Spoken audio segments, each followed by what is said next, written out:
everyone, this is from SEBI IAS Academy. இன்னைக்கு நம்ம Dinamani news பேப்பரில் இருக்கக்கூடிய கரண்ட் அஃபேர்ஸ் பார்க்கலாம். ஃபர்ஸ்ட் பார்த்தீங்க அப்படின்னா மாநிலங்களவை தேர்தல் 6 பேரும் போட்டியின்றி தேர்வு.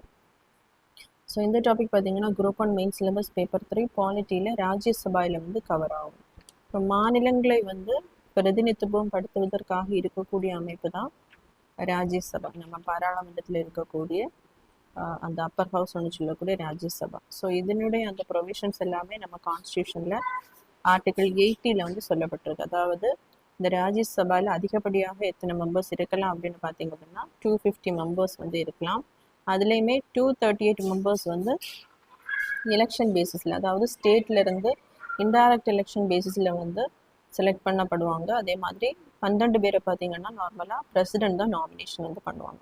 ஸோ இப்போ இருக்கக்கூடிய இந்த ராஜ்யசபா அமைப்பில் பார்த்தீங்க அப்படின்னா மொத்தமாக 245 மெம்பர்ஸ் வந்து இருக்காங்க. இதில் 229 மெம்பர்ஸ் பார்த்தீங்க அப்படின்னா ஸ்டேட்டினுடைய ரெப்ரசன்டேஷன். இதில் 4 சீட்ஸ் வந்து யூனியன் டெரிட்டரிஸ், அதாவது டெல்லி பார்த்தீங்கன்னா 3 இடங்கள், புதுச்சேரி பார்த்தீங்கன்னா 1 இடம், அப்படி டோட்டலாக 4 இடங்கள். ஸோ 233 பார்த்தீங்க அப்படின்னா representation of states and union territories. இதில் அடுத்ததாக பார்த்தீங்கன்னா 12 மெம்பர்ஸ் வந்து பிரசிடென்ட் வந்து நாமினேஷன் பண்ணியிருக்காங்க. ஸோ அப்படி டோட்டலாக பார்த்தீங்க அப்படின்னா 245 மெம்பர்ஸ் வந்து ராஜ்யசபாவில் தற்போது வந்து இருக்காங்க.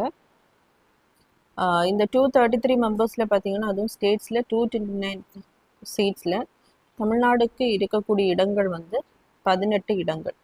ஸோ இது பார்த்தீங்க அப்படின்னா ராஜ்யசபா அப்படிங்கிறது ஒரு பெர்மனன்ட் பாடி. இது வந்து 2 இயர்ஸுக்கு ஒரு வாட்டி இதில் இருக்கக்கூடிய அந்த 1/3 மெம்பர்ஸ் வந்து ரீப்ளேஸ் பண்ணிகிட்டே இருப்பாங்க. அதில் தமிழ்நாட்டில் பார்த்தீங்கன்னா 1/3 அப்படின்னு சொல்லும்போது 6 இடங்கள் வந்து 2 வருடத்திற்கு ஒரு முறை வந்து அதில் இருக்கக்கூடிய உறுப்பினர்கள் வந்து நீக்கப்பட்டு புதிதாக உறுப்பினர்கள் வந்து சேர்க்கப்படுவாங்க. ஸோ அதன்படி தான் பார்த்தீங்க அப்படின்னா இப்போ இந்த 6 பேரும் வந்து போட்டியின்றி தேர்வு பண்ணப்படுறாங்க.